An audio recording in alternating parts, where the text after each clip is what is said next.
أعوذ بالله من الشيطان الرجيم بسم الله الرحمن الرحيم Assalamu alaikum dear viewers, welcome to JemeilTv. We continue our discussion regarding commentary of Surah Wal Asr. In this connection we have already talked about the ideal leadership described in the Quran and the characteristics of early Muslim leaders. This connects with the message of Surah Asr, which encourages four things: having faith in Allah, doing good deeds, advising others to follow the truth, and being patient during tough times. The ideal Muslim leaders had strong faith in Allah and followed His guidance. They acted justly and treated people fairly. They also spread the teachings of Islam to guide others on the right path. When facing difficulties, they remained patient and resilient. In summary, Surah Asr highlights the importance of faith, good deeds, spreading goodness, and staying patient in tough times to become better leaders and individuals. Now, in this episode, we will explain about the characteristics of the Muslims. Moreover, the Muslims were not agents of any particular race or country, nor were they out to establish Arab imperialism. Their mission was universal mission of faith and freedom. They were happily free from all the sickly obsessions of color and territorial nationality. All men were equal before them.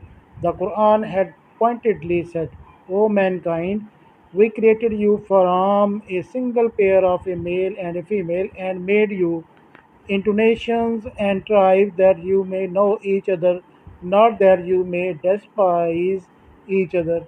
Verily, the most honored of you in the sight of Allah is he who is the most righteous of you. And Allah has full knowledge and is well acquainted with all things. Surah 49, verse 13. Once the son of Amr ibn al-As, the governor of Egypt, struck an Egyptian commoner with a whip. The matter was brought to the notice of Caliph Umar radiallahu anhu. The Caliph did not show the least regard for the high status of the offender's father and ordered the Egyptian straightway to avenge himself for harm done to him. To the offender's father he administered this telling rebuke: Why have you made them slaves when they were born free? The Arabs were not stingy in making the benefits of faith, culture, and learning available to the non Arabs. They did not care for the nationality or the family connections of the recipients when it came to the conferment of high honors and positions in the state. They were as it were a cloud of bliss that reigned ungrudgingly over the entire world and from which all peoples everywhere freely profited according to their own capacity. The Arabs allowed a free and equal partnership to all nations in the establishment of a new socio-economic, socio-political structures and in the advancement of mankind towards a fuller and richer moral ideal. There were no national divisions, no color bar, no vested interest, no priesthood, and no hereditary nobility in the Islamic Commonwealth. No special benefits were reserved for anyone. There was nothing to prevent the non Arabs from surpassing the Arabs in the various fields of life. Even as doctor of fiqh and hadith, a number of non Arabs attained to distinction for which the Muslim in general and the Arabs in particular feel proud. Ibn Khaldun writes, It is an amazing fact of history that though their religion is of Arabian origin and the law that the Prophet ﷺ had brought had an Arab complexion, with a few exceptions, all eminent men of learning in the Muslim millet, that is faith, in the field of theological as well as secular sciences, or non-Arabs. Even those who are Arabs by birth are non-Arabs by education, language and scholarship. During the later centuries, too, the non-Arab Muslims continue to produce leaders, statements, saints, and savants of exceptional merit. This would obviously not have been possible had the Arab been mean or prejudiced in sharing their opportunities with the people of other nationalities in the Islamic world. Humanity has many sides: physical, emotional, social, moral, mental, and spiritual. We cannot neglect any one of them for the benefit of another. Humanity cannot progress to its highest level unless every human instinct is brought into proper play. It would be futile to hope for the establishment of a healthy human society till an intellectual, material, moral, and spiritual environment is created in which a man is enabled to develop his latent potentialities in harmony with Allah's plan of creation.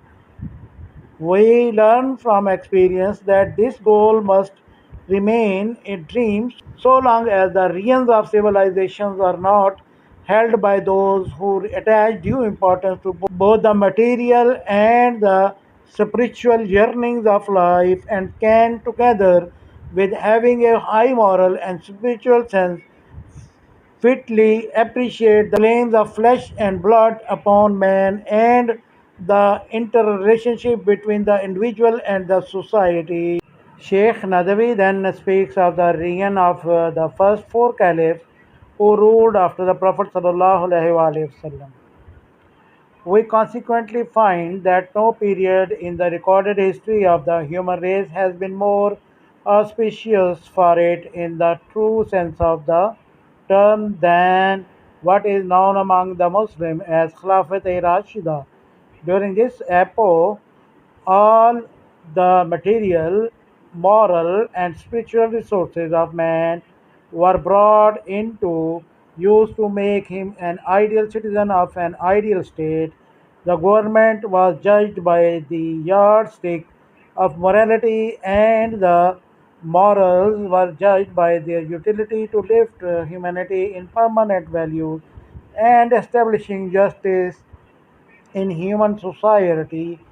Though the Islamic Commonwealth was the richest and the most powerful state of its time, the popular heroes and ideal personalities in it used to be drawn from among those who possessed not earthly glory but purity and nobleness of character.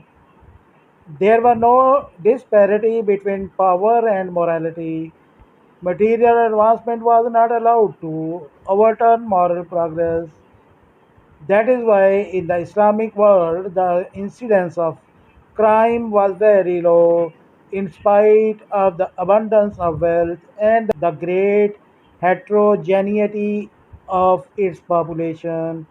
To put it in nutshell, this epoch was the most beautiful springtime mankind has to this day experienced. We know some features of that glorious period of human history whose generation lived under the Islamic constitution, the pillar of which this particular surah erects. That happy period of history was made possible under the banner of faith carried by a group of believers who performed righteous deeds and encouraged each other to follow the truth and to persevere in adversity. What is the profit and loss? Now, what in the light of all this is the loss humanity is suffering everywhere? How great is its failure in battle between good and evil? As a result of turning a blind eye to the great message the Arabs delivered to it when they raised the banner of the Islam and thus assumed the leadership of mankind. Having abandoned Islam, the Arab nation is in the forefront of the caravan which is heading towards loss and ruin. Since then, the banners of mankind have been for Satan, falsehood, error, darkness, and loss. No banner has been raised for Allah, truth, guidance, light, or success. Allah's banner, however, is still there, awaiting the arms that will raise it, and the nation which under it will advance toward righteousness, guidance, and success.